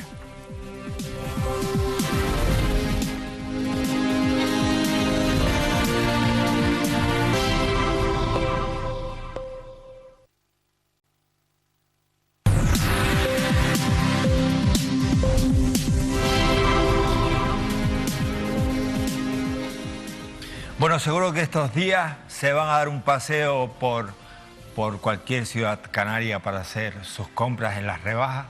nosotros les recomendamos, por ejemplo, Santa Cruz de Tenerife. Tiene una oferta de comercio impresionante. 14 áreas comerciales al aire libre, como la de la Avenida de Venezuela o Imeldo Cerí, donde además de encontrar todo lo que necesitan, podrán comprar sin aglomeraciones y con toda la seguridad, disfrutando también de una amplia oferta de ocio y restauración. Así que si quieren conocer parte de esa oferta en lo que van y hacen las compras, dicen, déjenme fijarme a ver qué ofertas están bien y qué me puedo encontrar por allí, entran en esa web que les sugerimos, santacruzescomercio.com, y ahí tienen toda la información, ¿vale? Ya saben que esta rebaja, compren, aprovecho no solamente para recomendarlo con Santa Cruz, sino con todas las islas, compren en el comercio cercano, porque miren que las cosas están como están y mejor ayudar a los que tenemos más cerca, que son los nuestros. Pues los nuestros son los de Canarias Ahora. ¿Por qué? Porque es el periódico de nuestros compañeros, de nuestros amigos y de nuestro querido Carlos Sosa. Carlos, buenas noches.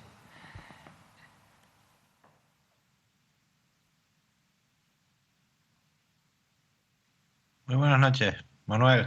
Buenas noches, David. Buenas noches, Óscar. Buenas noches a toda la audiencia de Mírame Televisión. Oye, gracias por atendernos. Muy feliz de poder saludarte. Oye, me encantó. Ahora vamos con una cuestión que te quiero contar, por la que te quiero preguntar. Me encantó el informe trópico. Ya en esta nueva temporada, el primer paseo fue La Palma, que me gustaría preguntarte cómo has visto la cosa en La Palma, cómo ves la posibilidad de esa reconstrucción, porque los palmeros, Carlos, tienen esa sensación de que a medida que la lava se vaya enfriando, que el calor desaparezca el apoyo que tanto se necesita para la reconstrucción. ¿Percibes tú esa sensación?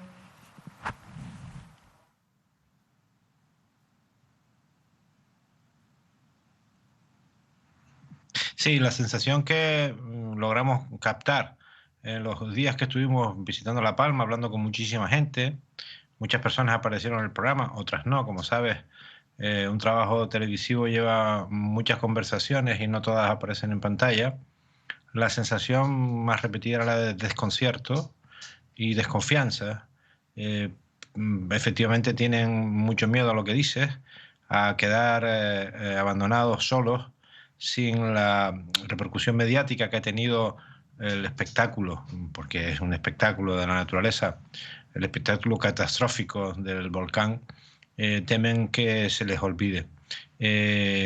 Son desconfiados porque tienen motivos para hacerlo, piensan que las ayudas están llegando demasiado tarde, pero creo que las instituciones están respondiendo de una manera más o menos adecuada, estudiando muy bien cada paso que hay que dar, porque las precipitaciones en un momento de crisis como esta pueden conducir a graves errores que después tarden mucho más el trabajo reconducir, que es precisamente una erupción volcánica. Pero en el fondo lo que necesitan es que no los olvidemos. Lo que necesita la gente de La Palma es que no las olvidemos, que no nos dediquemos a hablar nuevamente de otras cosas y los olvidemos a ellos, porque lo han pasado muy mal. Muchas personas han perdido su modo de vida y sus casas y su barrio, su vecindario, sus amigos colindantes, quería decir. Por fortuna no ha habido ninguna víctima mortal, pero necesitan sobre todo que no les olvidemos. Carlos, pues hablando de homenajes, desde luego esa vuelta a la nueva temporada con ese programa, esa atención, escuchando en primera persona a los vecinos de La Palma por parte del informe trópico, me parece que es la atención que ellos necesitan, que es que sepan que seguimos sobre este asunto. Así que permíteme esa felicitación a todo el equipo de producción y redacción de Informe Trópico. Oye, Carlos, leí en nuestro periódico que el juez Alba va a entrar a prisión.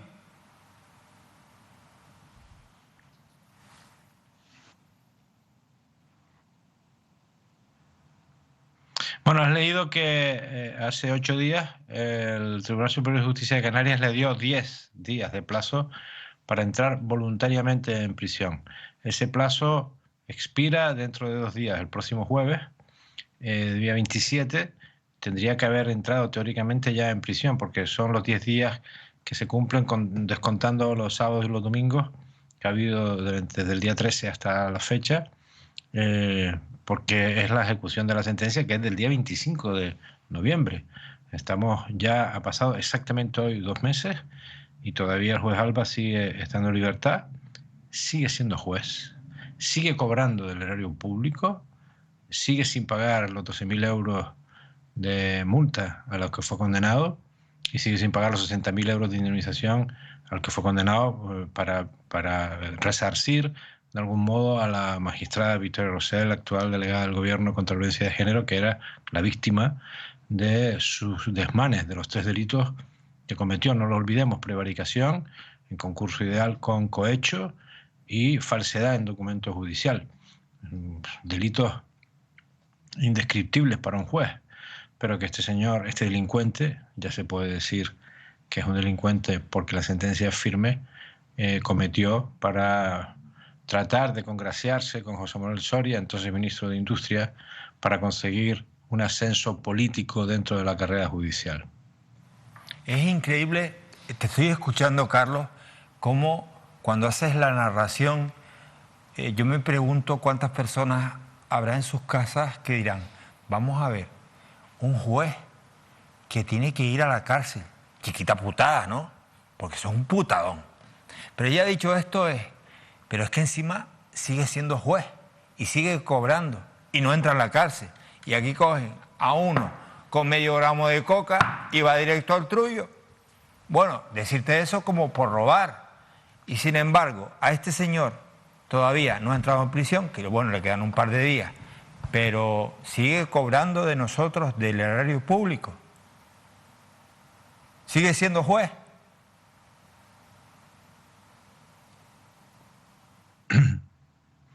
Bueno, no solo no ha entrado en prisión, sino que el plazo expira dentro de 48 horas. Si no entra, el Tribunal Superior de Justicia dictará una orden de búsqueda y captura para buscarlo donde esté, esposarlo, la policía tendrá que esposarlo y llevarlo a prisión. Él solamente puede elegir 5 cárceles en España que tengan un módulo especial para este tipo de funcionarios públicos. Son funcionarios que necesitan especial protección en la cárcel porque ahí dentro tienen, vamos a llamarlo así, clientes suyos que pudieran, o amigos de clientes suyos que pudieran atentar contra su integridad personal, y por lo tanto solo hay 5 cárceles, ninguna está en Canarias, 5 cárceles especiales en las que puede ser ingresado, porque tiene que cumplir 6 años y medio de cárcel, hay que decirlo también, aunque puede salir a los pocos años ya con permisos, con beneficios penitenciarios, si se arrepiente, si paga sus deudas y si tiene buen comportamiento dentro de prisión, naturalmente. Pero yo no pondría el ejemplo de una persona que trafica con cocaína. Yo iría a un ejemplo mucho más cercano, de Tenerife, se llama Alberto Rodríguez. En horas 24, el Tribunal Supremo lo echó del Congreso de los Diputados con una sentencia de 45 días. 45 días. Tardó 48 horas, 24 horas, 48 horas máximo, porque él presentó un recurso pidiendo una aclaración y el señor Marchena, el presidente de la Sala Segunda del Supremo, tardó menos de 24 horas en responderle a la presidenta del Congreso de los Diputados para decirle, échelo ya. Y lo echaron. 48 horas. No cabe duda que ahora ya podemos decir que es un delincuente porque hay una sentencia que así lo confirma, pero es que la actitud de este juez de unos años atrás, o hace unos años atrás, era bastante deleznable, miserable, sospechosa, era como un ser turbio en ese juzgado, en ese tribunal, ¿no? Lo digo por las declaraciones xenófobas. Hemos escuchado cosas terribles, conversaciones de este hombre, también con otros jueces que decías tú, Dios mío, pero como un tribunal puede actuar o cómo unas personas que están para hacer justicia pueden hablar y actuar de esta forma, ¿no?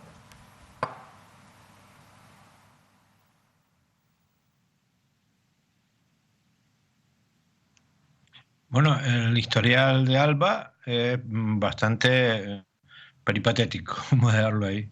Esas grabaciones de las que hablas las realizó él, todo hay que decirlo. O sea, no es que lo grabaran y lo sorprendieran grabando, no, lo sorprendieran en una conversación informal. Conversaciones que grababa él a sus compañeros en la deliberación, en las deliberaciones que se hacían, las deliberaciones que se hacen entre las salas que no son unipersonales, las salas que están formadas por 2, 3, 4, por más de 2 magistrados, tiene que ser 3 para que no haya empate nunca en las deliberaciones. Él grababa esas conversaciones. Él grabó al presidente del Tribunal Superior de Justicia de Canarias, Antonio Doreste, en los garajes de la Ciudad de la Justicia de La Palma de Gran Canaria. Él grabó al abogado Sergio Armario, que era en aquel momento el abogado de Miguel Ángel Ramírez. Creo que lo sigue siendo todavía. Lo grabó para sacarle información con la que poder luego actuar frente a Miguel Ángel Ramírez, el presidente de la Unión Deportiva Las Palmas, el empresario con el que sostiene una conversación que el empresario graba, en este caso fue el empresario, y que da lugar al escándalo Alba. Pero es que Alba tiene antecedentes anteriores, muy graves, algunos de ellos. Por ejemplo, fue el primer magistrado que recurrió al Constitucional la ley del matrimonio homosexual, porque le parecía... No, perdón, la ley de violencia de género, porque le parecía que el hombre estaba discriminado. No nos olvidemos que su esposa es secretaria judicial, letrada de la Administración de Justicia de un juzgado de violencia contra la mujer en Las Palmas de Gran Canaria, y que ambos acudieron al primer meeting multitudinario que dio Ortega Smith, secretario general de Vox, en Las Palmas, cuando estuvo en Las Palmas hace unos años, y se fotografiaron con él, siendo juez y secretaria judicial, con un partido que niega la existencia de la violencia machista, que niega los derechos de las mujeres, que niega la igualdad.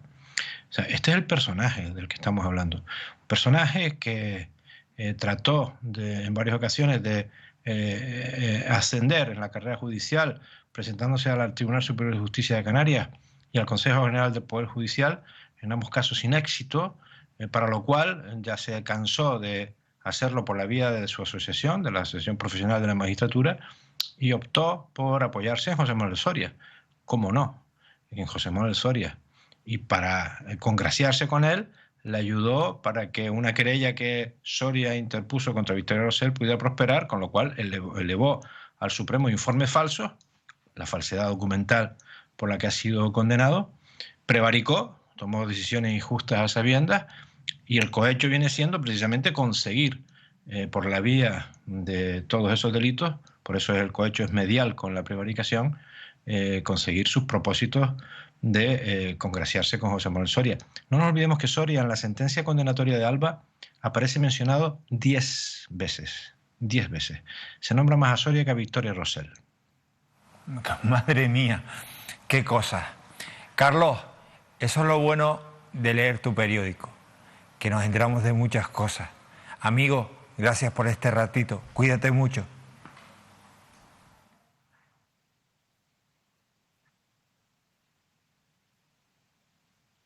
Gracias a ustedes, es un placer verte, Manolo. Te veo en plena forma y me da mucho gusto verte así. Un saludo a los demás compañeros. Buenas noches. Madre mía, chiquita flor el juez este. Tremendo, ¿no? Habría que estar atento, efectivamente, ¿no? Esa es la información que ofrece Carlos, ¿no? Que en estos momentos no ha entrado en prisión. El que nos esté viendo, David, tiene que decir qué gente más peligrosa, ¿no? No, es tremendo. O sea, la peor corrupción es la del Poder Judicial. O sea, no puede haber nada peor que un juez corrupto. O sea, eso ya o sea, el que tiene que velar porque no haya corrupción no puede ser corrupto, porque entonces se acabó, ¿no? Pues el juez Alba era lo más corrupto que te puedes echar la cara. No solo era un corruptillo, no era un pícaro de los juzgados. Era un mafioso. Y quería llegar más alto. Sí. Pero llamativo porque según Carlos ya se ha cumplido el plazo, no está en prisión. No, le quedan 48 horas. 48 horas, pero ya está retirado oficialmente ya de la carrera judicial. ¿sí o no? Sí. Entiendo, ¿no? Sí, pero no está expulsado oficialmente. Claro, oficialmente, ¿no? Claro, tienen que expulsarlo. Sigue tiene cobrando que el erario público. Claro, sigue cobrando. Es llamativo, efectivamente. Eso De hecho, en 48 horas, si él no se presenta, que creo que ya serán menos, sí. Se tiene que dictar una orden de búsqueda y captura para detenerlo. Efectivamente, que por cierto me llama la atención, es curioso también, ¿no? Llamativo lo que has puesto, Carlos, ¿no? Las distintas varas de medir, ¿no? Con qué velocidad, con Alberto Rodríguez, efectivamente, y con qué lentitud en la figura del juez Alba. La semana que viene sí podremos decir si definitivamente entró en prisión y si fue de motu propio o llevado a la cárcel pues por parte de los agentes judiciales o policiales en este caso. Bueno, este fin de semana volvíamos a ver este tipo de imágenes. Manifestaciones en caravana de los vecinos afectados del volcán de La Palma, precisamente reivindicando lo que antes decía Carlos, que las ayudas siguen sin llegar, que llegan con retraso. Óscar, David, ¿qué pasa con las ayudas? Sí, bueno, ahora parece ¿Por qué este enfado? Que parece ser que en las últimas horas se ha conocido que se ha aprobado otro decreto para ampliar más las ayudas. Recientemente se anunciaron una de 2,2 millones. Bueno, en definitiva ya las donaciones de los ayuntamientos, del Cabildo de los ayuntamientos se han dado, pero sin lugar a dudas todavía queda mucho camino por recorrer. En este caso me puse las gafas porque son de cerca, iba a leer una letra pequeña, luego yo pensé que me ibas a mirar de cerca. Pero queda mucho por recorrer porque efectivamente la gente todavía necesita muchas ayudas y el proceso es largo. Primero, en el Gobierno de Canarias, en el Gobierno de España y las instituciones insulares, insisto, hay mucha lentitud, hay mucha burocracia, pero bien es verdad que se ha avanzado bastante. Ahora bien, también es importante, es prioritario que se avance en materia de vivienda. ¿Por qué? Porque en este caso los afectados damnificados de La Palma están pidiendo como prioridad las viviendas. Una vivienda ya ciertamente en condiciones, insisto, para que luego haya un proceso de una vivienda después de que se reordene todo el territorio, pero la gente necesita ya una vivienda por lo menos de aquí a que, insisto, ya se produzca una situación en clave, una decisión en clave a la hora de que ellos tengan la estabilidad. Insisto, se ha avanzado, pero todavía queda mucho camino por recorrer, sin lugar a dudas. Sí, un poco lo explicaba también Carlos, ¿no? Que ha estado estos días ahí en contacto con los afectados. Mucha incertidumbre, muchas dudas y la gente quiere las ayudas, la gente quiere que las ayudas lleguen. Y bueno, pues cosas que están pasando también en estos últimos días, pues están generando también pues cierto desazón, ¿no? Cierta desazón en la gente que dice, oye, ¿qué pasa aquí? Hoy conocíamos el dato tremendo, ¿no? Del 10% de las personas demandantes de vivienda, que han demandado la vivienda no cumplían esos requisitos y estaban intentando pues engañar a la administración pública. ¿Sí? Claro, eso es muy grave, Manuel, el 10%, 1 de cada 10. Entonces, estamos hablando de gente que al final eso también retrasa, eso provoca que después las ayudas no se den tan rápido y demás. Y que es verdad que actúa bien, sí, claro, al final. Y que al final son el 90%, sí, es que son muchos más, pero al final todo este tipo de cosas perjudican, ¿no? Yo creo que son cosas que hay que intentar ser solidarios en ese sentido también. Es que probablemente haya ayudas para todos, pero lo más importante de las ayudas de La Palma es que se repartan de manera justa y de manera equitativa. Es lo más importante. Y lo más preocupante, la sensación también más de que se repartan rápido. Distintos sectores están tratando de politizar esta crisis y esta situación dramática para muchas familias anónimas que lo han perdido todo. Yo noto muchísima politización en este asunto. No se olviden, David, que se han creado varias plataformas. Al principio se creó una plataforma de afectados, donde miembros de esa plataforma que se estaba creando al principio se marcharon y crearon otra plataforma. ¿Por qué? Porque ellos denuncian efectivamente de que en esa plataforma hay algunos hombres y mujeres, algunas figuras que formaron parte, en este caso, que fueron en su momento miembros de alguna formación política, históricamente, por ejemplo, de Coalición Canaria, que han sido víctimas, que han sido damnificados, que han sido afectados, pero considera un sector que creó otra plataforma, que esas personas efectivamente ocuparon históricamente en su momento en la agrupación Palmera Independiente, en la Coalición Canaria de Antonio Castro de toda la vida, cargos públicos en el Valle de Aridane y creen o temen que pudiese estar politizándose, insisto, esta situación. Repito, están en todo su derecho porque son afectados y damnificados. De politización, de políticos, en este caso hablamos de una política, Palmera, que reclamó o dijo verse afectada por el volcán y al parecer también estaba dentro de la pillería. Al parecer. Melissa Rodríguez, bueno, al parecer tenemos información que se puede contar, hay datos que se pueden contrastar y que llaman mucho la atención, ¿no? Melisa Rodríguez, que era una diputada nacional ex portavoz adjunto de Ciudadanos en el Congreso de los Diputados, mujer de confianza de Albert Rivera y diputada nacional por la provincia de Santa Cruz de Tenerife, natural de los Llanos de Aridane. Y al final perdió su casa. Yo creo que lo mejor es hacer un recorrido, contextualizar esto un poco, Sí, ver por algunos favor. vídeos que tenemos, algunas noticias que se han publicado, Cuenta. yo creo que la gente está metida, está puesta en el tema, porque esta ha sido la comedia de los últimos días. Pero vamos a escuchar a Melisa Rodríguez en octubre, cuando la entrevistaba y salía a los medios. Ella ya no era diputada, ya no era un cargo público, pero aprovechaba la repercusión mediática que había tenido en el pasado para... Ustedes saben cómo somos los medios de comunicación, los periodistas, que cuando pasa cualquier catástrofe y desgracia, pues lo primero que hacemos es buscar afectados, ¿no? Bueno, pues claro, cuando encima dentro de los afectados hay una persona que ha sido diputada en el Congreso y popular, enseguida vamos a ponerle el micro. Y esa persona normalmente hay dos opciones, suelen pasar dos cosas. Que diga, mira, yo ya no quiero saber nada de esto, yo ya me alejé de toda esta vida y aquí hay muchísima gente afectada con muchos más problemas que yo y con muchos menos recursos y que debería estar saliendo. O ponerse delante de los micrófonos y delante de las cámaras. Melisa, en aquellos momentos, decidió ponerse delante de las cámaras, tal es así que hubo una sobreexposición de Melisa Rodríguez. Teníamos a Melisa Rodríguez en los desayunos, en las meriendas, en las cenas, con Ana Rosa, con Risto Mejide, en la Sexta, en Telecinco. Bueno, estaba prácticamente en todos los lados. Vamos a ver solamente esta intervención en la Sexta de Melisa Rodríguez, porque yo creo que es importante para entender todo lo que ha ocurrido. Hablamos contigo hace, pues eso, 3, 4 semanas. Nos contabas que había sido tú, tu familia, desalojada hasta en 2 ocasiones, si yo no me equivoco, si no, corrígeme. ¿Cuál es vuestra situación ahora? ¿Dónde estáis ubicados? ¿Cuánta gente, cuántos miembros de la familia? ¿Cómo estáis llevando estas últimas jornadas? Pues justo en estos días conseguimos una vivienda de alquiler y los que son como mis segundos padres pues ya pudieron mudarse a esa vivienda, aunque está al norte, está alejada de lo que era su zona porque la casa desapareció, la engulló directamente la lava.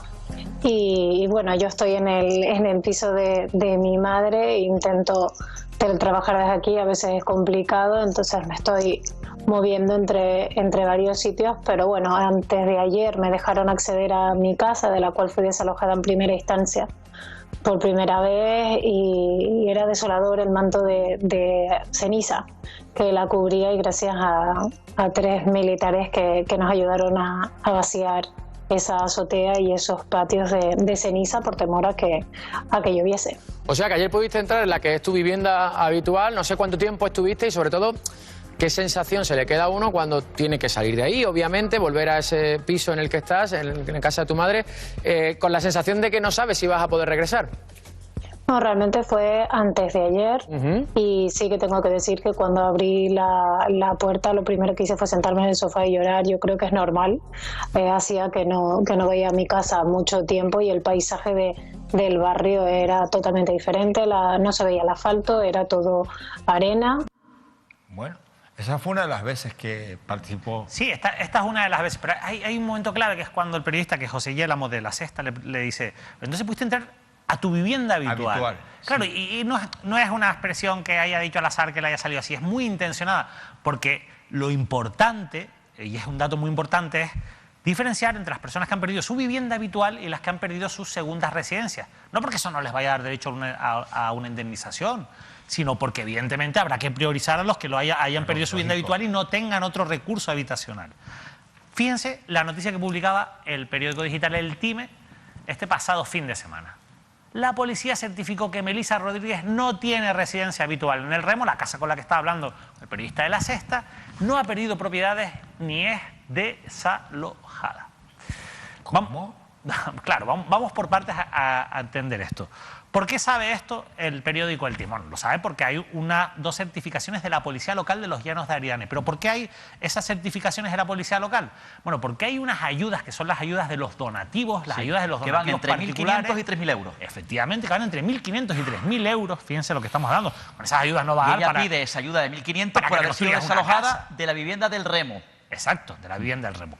¿Qué hace el ayuntamiento? Saca la convocatoria y dice, vamos a darle estas ayudas. ¿A quién se las vamos a dar? A las personas vulnerables. Como no hay dinero para todo el mundo, estas son las ayudas de los donativos, que fíjate, tú lo acabas de decir, Oscar, 1.500, 3.000 euros, que al final es caldería realmente, en el sentido de que con eso no te vas a comprar una casa nueva o a resarcir el perder tu casa. Saca esa convocatoria para los que tengan residencia, hayan perdido su casa, que sea residencia habitual. Residencia habitual. ¿Habitual o permanente? O permanente, sí. efectivamente. Cierto. Residente habitual o permanente. Pero es que residencia habitual es un término legal, o sea, Sí. no es algo que podamos opinar, Cierto. es algo que está tasado Cierto. reglamentariamente. Y esta es la convocatoria de ayudas que, si Mira, les parece, tiene lo Oscar. leo del Sí, ayuntamiento. Mira, lee la convocatoria, Óscar, léela. Mira, pues Léela. la convocatoria... No la leas entera, Oh, Óscar. no, rápido. no. Ahora son varios puntos. No, La muy parte rápido. que nos Ahora interesa. ahora sí me pongo las gafas para ver de cerca, me las compré, son baratas. La parte que nos interesa, la parte que nos interesa. Vale, muy rápidamente. Documento oficial, Ayuntamiento de Los Llanos de Eridanes. Residir habitualmente en el municipio de Los Llanos de Eridanes. Ser mayor de 18 años, estar emancipado legalmente. Excepcionalmente podrán solicitar, bien, ser propietario de un inmueble afectado por la erupción del volcán, en el sentido de haber perdido total o parcialmente lo que resultara ser su residencia habitual, haber sido desalojado de su vivienda habitual, en el sentido de ser trasladado temporalmente de su residencia habitual como consecuencia de la erupción. En este caso hablamos de ayudas económicas, de las donaciones, insisto, que habla David. Se considerará unidad familiar a la persona solicitante y, en su caso, a quienes vivan con ella en esa misma vivienda o alojamiento, ya sea por unión matrimonial, unión de hecho asimilable, por parentesco de consanguinidad o afinidad hasta el segundo grado y por adopción, tutela o acogimiento familiar, cuando en una misma vivienda conviven personas unidas con el grado de parentesco establecido en el punto anterior, que tengan a su cargo hijos, habitual, menores, tutelados, etcétera, etcétera. Porque al final da igual. En definitiva, vivienda habitual o permanente. El dato importante es que tenga vivienda habitual. Cierto. La policía tiene que certificar eso. ¿Qué era la vivienda habitual? Claro. Entonces, ¿cómo se certifica eso? Pero esto es complicado porque normalmente pues, se va allí, se ve si tienes actividad en tu buzón, te habla con los vecinos, pero ahora al ser una zona de exclusión es más complicado todo eso, ¿no? Pero la policía ha hecho sus pesquisas y ha investigado. Yo no sé exactamente qué es lo que ha hecho la policía, pero lo que sí sé es que la policía ha dicho, Melissa Rodríguez lo ha hecho en 2 ocasiones, no tiene su residencia habitual en la Casa del Remo. Cierto. Yo, de hecho, he consultado, he llamado, he hablado con miembros del gobierno municipal que no quieren salir públicamente, con el ayuntamiento, y me dicen que efectivamente que esa no es la vivienda habitual de Melissa Rodríguez, el Remo. Quien vaya al Remo, quien conozca el Remo, quien conozca esa zona de la costa de Los Llanos de Eridanes, pregunta si Melissa Rodríguez vive allí habitualmente, te va a decir que no. Una zona de veraniego donde veranea, donde suele estar temporalmente y de vez en cuando la propia Melissa. Y los fines de semana cuando hace buen tiempo, por ejemplo, el domingo en el que estalló el volcán, que estaba allí bañándose en el mar porque hacía buen tiempo. Están en esa vivienda. Por cierto, este contado, escuchen, es importante, dice, la convocatoria esta es concesión de subvención y ordenación del pago de las ayudas económicas con las donaciones recaudadas para la atención de personas. Escucha, Manolo, en situación de vulnerabilidad por pérdida o desalojo de su vivienda habitual tras la erupción del volcán.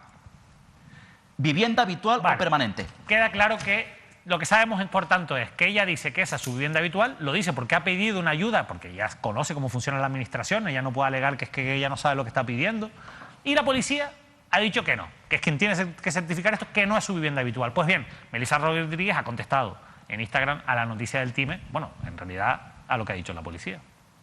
El artículo que ha publicado el TIME sin llamarme, sin contrastar ni nada, pues tendré que responder primero. Dudo mucho que hoy el ayuntamiento le haya respondido, y sí, tengo propiedades a mi nombre, estoy desalojada de mi casa, que es la que está en el Remo y es donde yo resido, y luego también tengo un apartamento a mi nombre que no puedo usar porque también está totalmente aislado. La casa familiar que he perdido es la casa de mis segundos padres, que no está a mi nombre, porque si no sería mi casa, es la casa de mis segundos padres.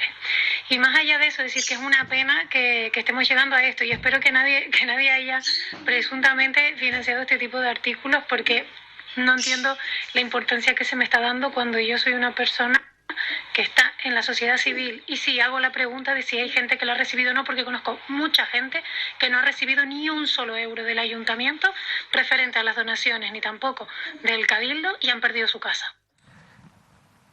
Vamos por partes.